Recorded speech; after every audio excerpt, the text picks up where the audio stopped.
Okay, thank you all for coming.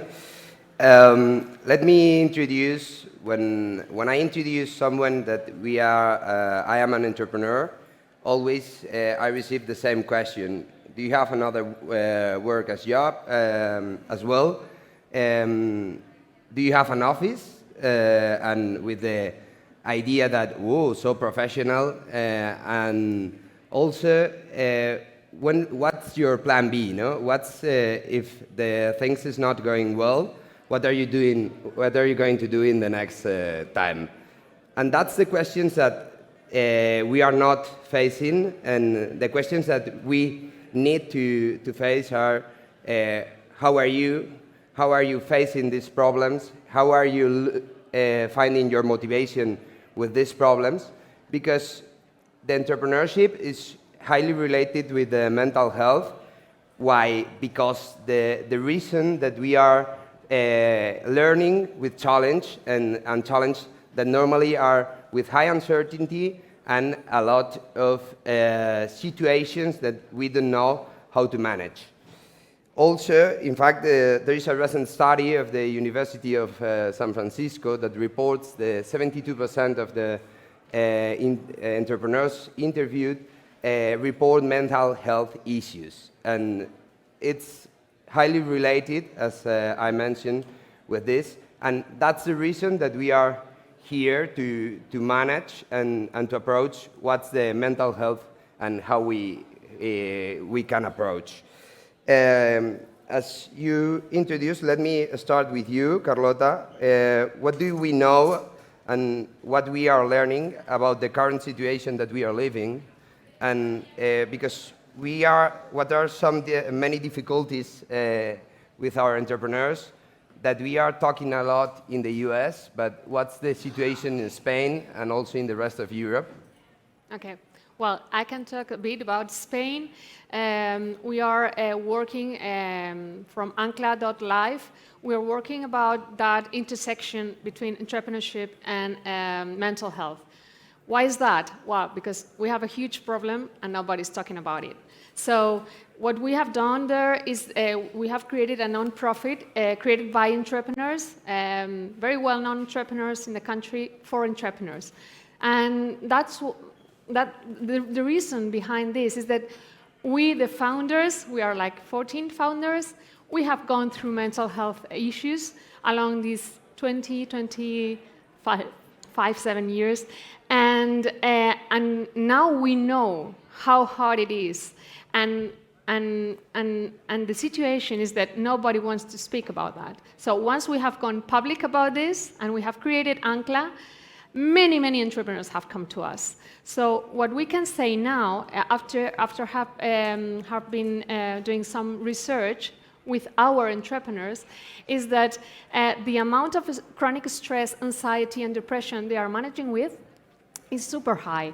And they don't have any tools to really approach and tackle these problems. So what we are trying to do here is to give them tools and knowledge and raise awareness, not only among the entrepreneurs, but also with all the ecosystem, so that all of us can be part of the solution. So what we have learned in our recent research with a group of 30 entrepreneurs is that when they come to us, they are like above the average in terms of chronic stress, anxiety, and depression. The national average, I'm saying.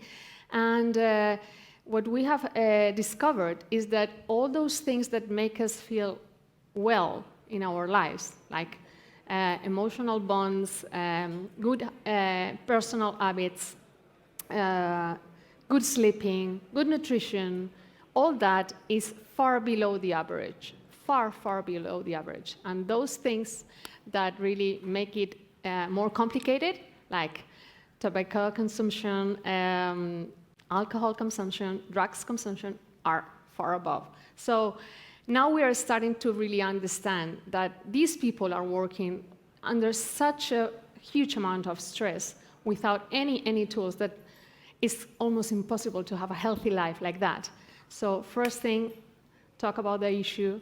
Next thing, start giving tools, and we will build it all together. Yeah. If you want to add something, Alexander or Damian, to this question. I would say they need the right drugs. So, I'm kidding, but not really. I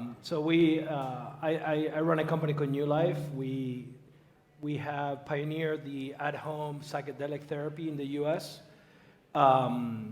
So it's been a very interesting journey because I've been an entrepreneur for 2 decades, and actually through this company that I never imagined running a mental health company, I sort of realized, well, I guess I knew as an entrepreneur how hard entrepreneur life is, but I now realize how prevalent mental health issues are in the US. And what's interesting, and if I could give my view of sort of why I'm seeing the US, is especially in psychedelics, which is, I guess, an area that Europe's still not as advanced as what's going on in the US.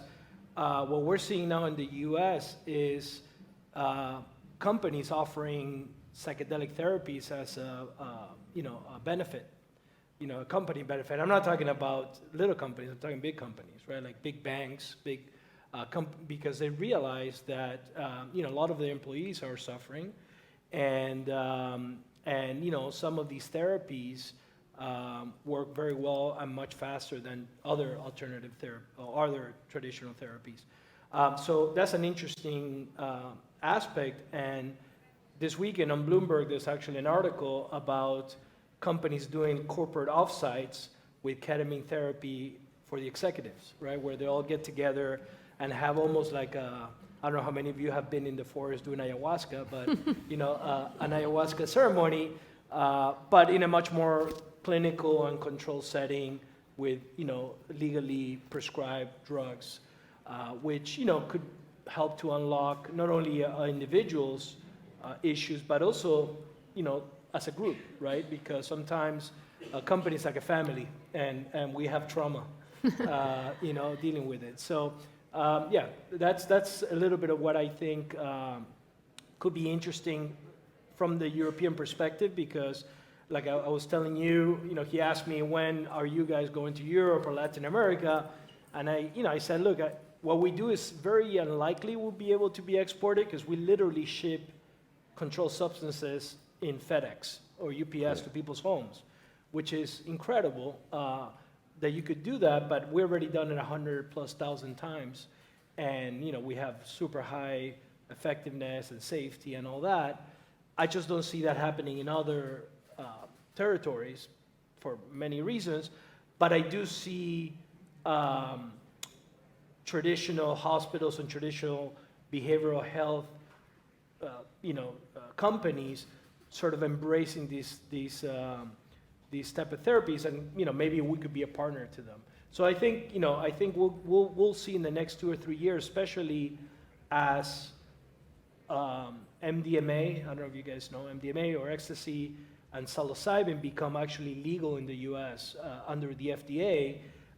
Actually, the FDA is such a well-respected organization that pretty much Europe, for example, is already automatically approving it once it becomes approved in the U.S. So I think we're going to have a lot more tools to work with, and that's going to open the opportunity to collaborate more with companies that are doing therapy, companies that are doing in clinic. So I think we're going to see maybe a prevalence of more of this in Europe as well in the near future.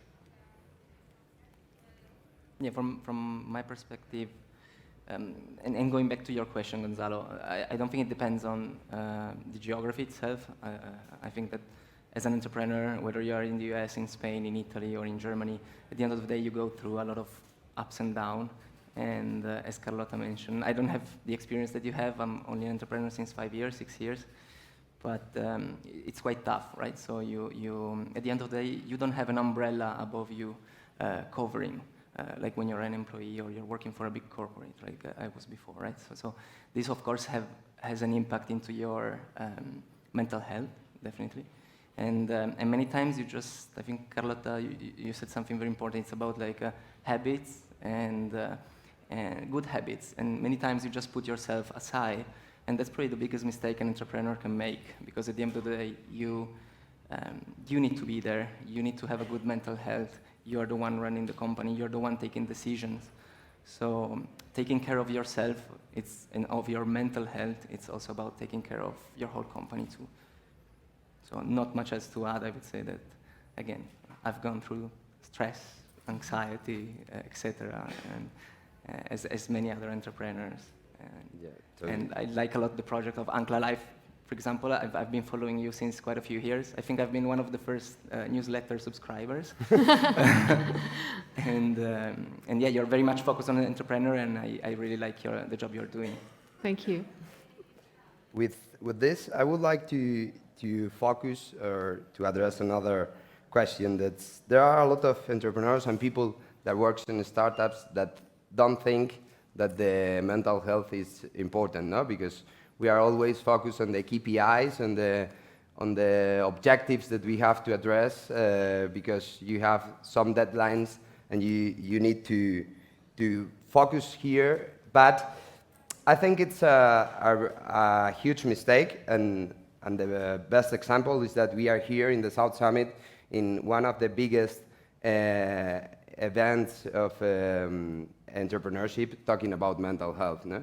Management. And my question for you, it's from your experience, what's the relationship between the mental health and the productivity in the company environments, no? In the business environment? If you want to start, Alessandro?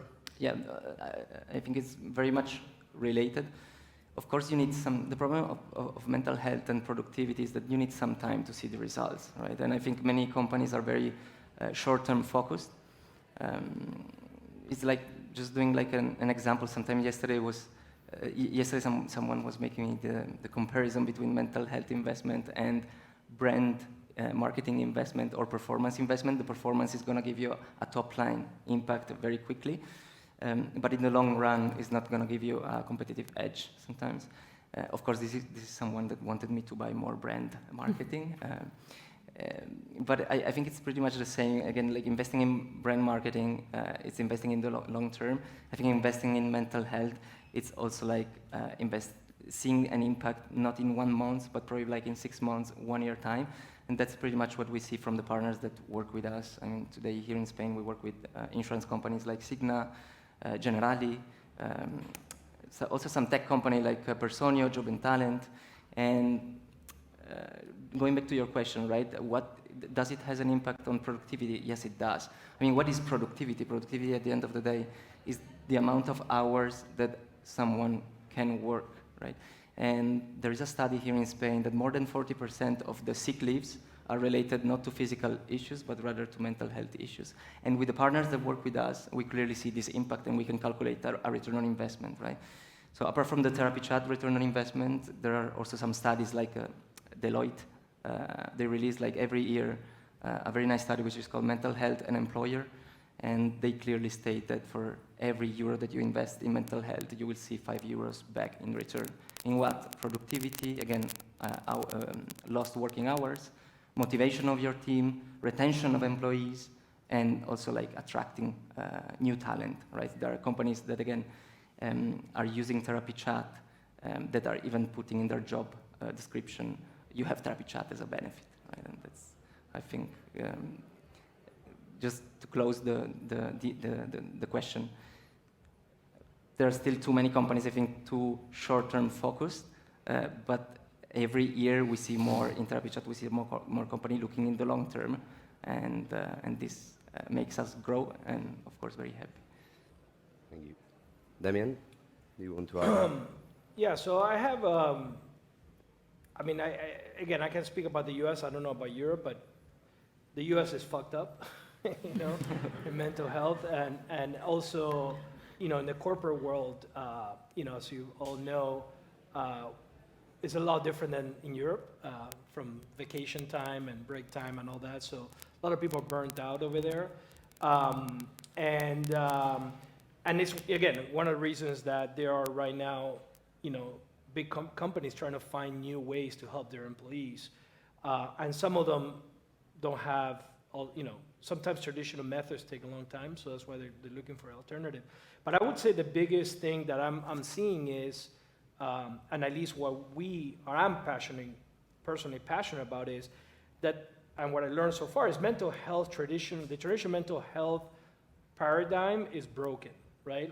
Like in the US at least, the way we treat mental health hasn't changed in 50 years. I mean, psychiatry or psychology, the approaches haven't changed in 50 years.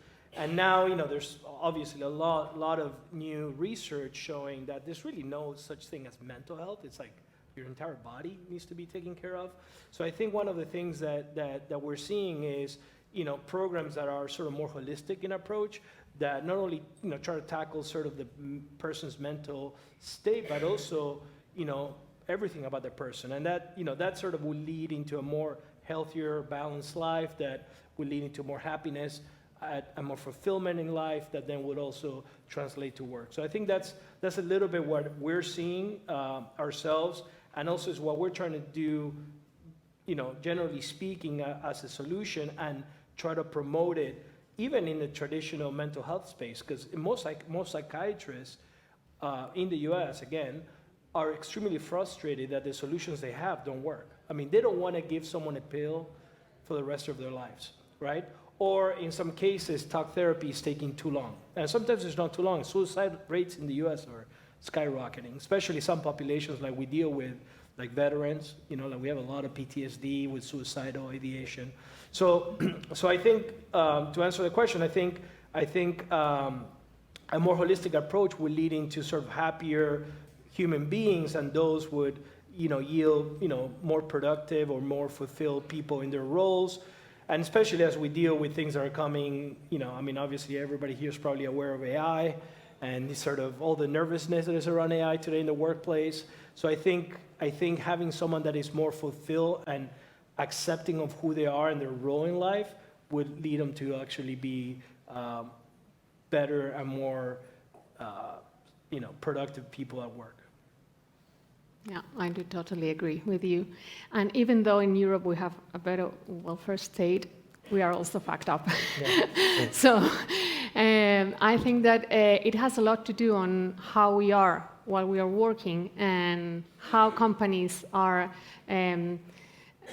giving us access to be a whole being while we are working. I think that a lot of people is starting to feel completely disconnected while they are working on who they really are as a whole. And I think that a new paradigm has to emerge. I think that companies have to understand that people is breaking down, and that has not a very bright future ahead. So McKinsey, I think it was McKinsey, like a couple of months ago, they were also saying that a lot of people in big corporations are saying, don't tell me about more money. It's not about more money. You are really killing me. This company is killing me. And if you start feeling like huge anxiety while you're working, or if you start feeling a depression, the company is killing you, and you are letting the company kill you. So I think that at some point it has to be refixed. I don't know what will be the formula, but I'm so sure that we cannot keep on going like this, because people is really suffering. So I think that the thing is, again, about purpose and awareness. If you know what you want to do in life and you can relate to your company on those terms, that's something really good. But you also really need to be aware. And we are living under huge stress, all of us, and we don't know it. Because for us, that is normal. It's normal. We have normalized it. So if you don't know that you are under a lot of stress, and what are the consequences on your brain, on your tissues, on your being, you cannot do anything. So I think that the thing now is raise awareness on, hello, this is not a level that we can live with for decades. We will be ill, and I've been ill, and I've been enjoying my entrepreneurial career a lot for 27 years, and I've done it one and another time, and I've been enjoying it a lot. But I wasn't aware on how hard was that race for me. And you have to find yourself on a bed, like not wanting to do anything, not being able to have a smile on your face to say, what the fuck is this? So what I've been doing with my body and my mind for all these years. So people, wake up. That's not normal. We cannot be like rushing all the day and just thinking like, oh, I have so many things to do. And the company seeing that is the normal way to operate. So I think that as a society, we really need a wake-up call. Yeah, according what Carlota says, we have found that normally the companies and many teams are losing their objectives. No, they are rushing the business, daily business, and what Alessandro says, no, that we have to build a strong culture. It's a long term that should be sustainable, not now. Should be sustainable when we are not here and the next will be here and could maintain. No?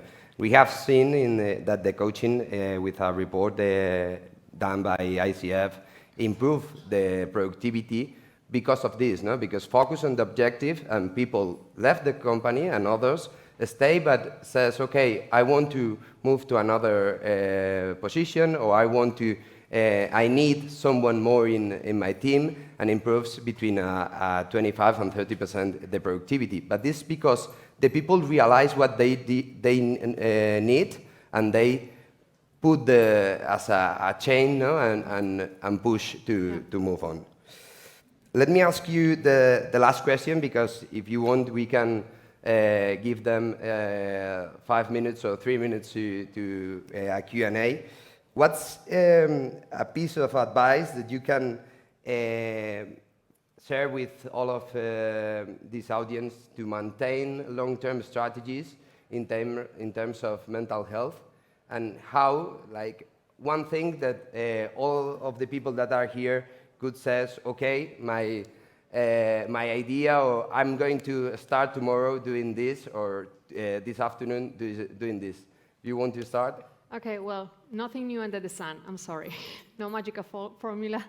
I think that we really need to find calm spaces, doing some mindfulness or just relaxing or whatever every day. We need to slow down our brain activity. We need to focus on our nutrition, our food. We cannot eat whatever. That's our fuel, and we need to take care of that. We really need to have an 8-hour sleep every day. And we need to control the techno-stress. We really need to get control on the relation we have with technology. And then spend time with the people you care about. I mean, I think that's the formula. It's difficult. We are very busy people, but we can be happier. Thank you, Carlota. Damian? All that plus do psychedelics.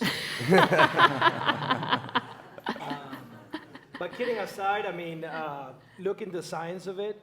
It's really overwhelming. If you like Huberman, I don't know if you know who Huberman is, Dr. Huberman from Stanford. He's one of the most famous neuroscientists. Like 3 or 4 of the last episodes of his podcast has been on the science of this. There's actually a great one with Robin Carhart-Harris, which was the lead researcher at Imperial College. Now he's in University of California, San Francisco. Look at the science; it's pretty compelling, and see if there's any of it that fits your lifestyle. Again, the good thing is there are going to be more options that are going to be open, and I'm happy to also, be a sounding board of an advice on anything like that, because I'm a big promoter of that. I think it really could help open up a lot, but it has to be something that you feel comfortable with, and in the right setting. That's as important as the actual molecule. Is set and setting is how you approach it. So yeah, try it if you think that's something that could be good for you. And I'll probably start with a question. How many of you have done psychotherapy? If you can raise your hands. Okay, quite a few. So answering your question, the ones of you that haven't raised their hand, I think you should really try it. You're going to find out a lot of things about yourself. And with Therapy Chat, you can do it very quickly. If you download the app, in literally 10 minutes, you can be speaking with a therapist in English or in Spanish or in Italian. And for those of you that have raised the hands, I think you already know what I'm talking about. Mm-hmm. And again, with Therapy Chat, I think it's simply easier because you do it online. And that's pretty much it from my side. Okay, and my opinion is keep your objective in mind always, and know how you are investing to take your objective, and if not, you have to balance and know what's your invest to achieve it, and if not, you have to move to another objective or to another idea. Let me ask if someone has any question. Question here? Actually, me? Yes. So I'm curious about like what is it? So I'm going to restart. Okay. So I'm just curious about what is the most common psychological problems you have ever known, and what is the target group? Thank you. For me, our entrepreneurs, we are dealing with entrepreneurs only, and the most common is chronic stress, anxiety, and depression. The three of them, we have measured them above the average by far. Yeah, we see a lot of self-esteem and anxiety, even though it's quite funny because many people come to Therapy Chat thinking that they have this and that they have something else, right? So. But I would say that these two areas, together with depression as well, are probably the biggest three ones. But usually, who are they? Like, what kind of people are they? What do you mean with what Like, kind of? for example, they get So, for example, they are women. Like, how old are they? Like, they have this problem because of work, because of personal life, Yes. or what's the context? Yeah, so talking about Therapy Chat, we see more women than men, for example, and the age range is pretty much from 25 to 35, the core group. And most of the issues used to come from work. And that's why we were born as a B2C company, for example, and then during COVID, we didn't switch, we just simply entered into the B2B because we saw that a lot of issues actually come from work. One thing that's curious about my company is most of our patients are treatment resistant, meaning nothing else works. And this is the only thing that works. We see it from 20 to 70, and pretty much half and half male, female, so pretty prevalent. Okay.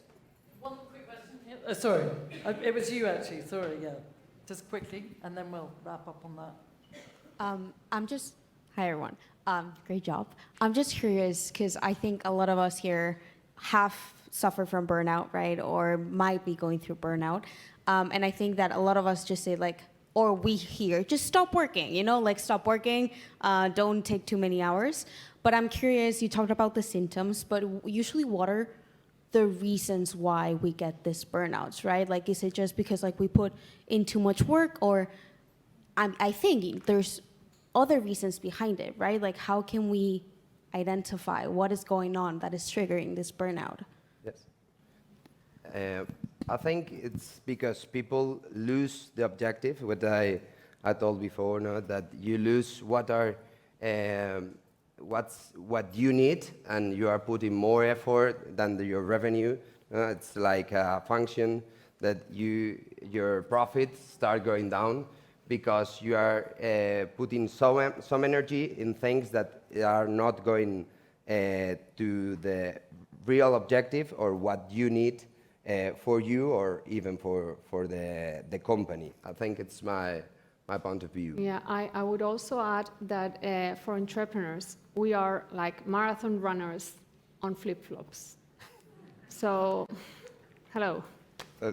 How the hell are you going to be like for 10 years like doing the marathon without having any tools? So I think that is about awareness and preparation. And then you will have many, many other things, probably, depending on who is suffering the burnout. But Yeah.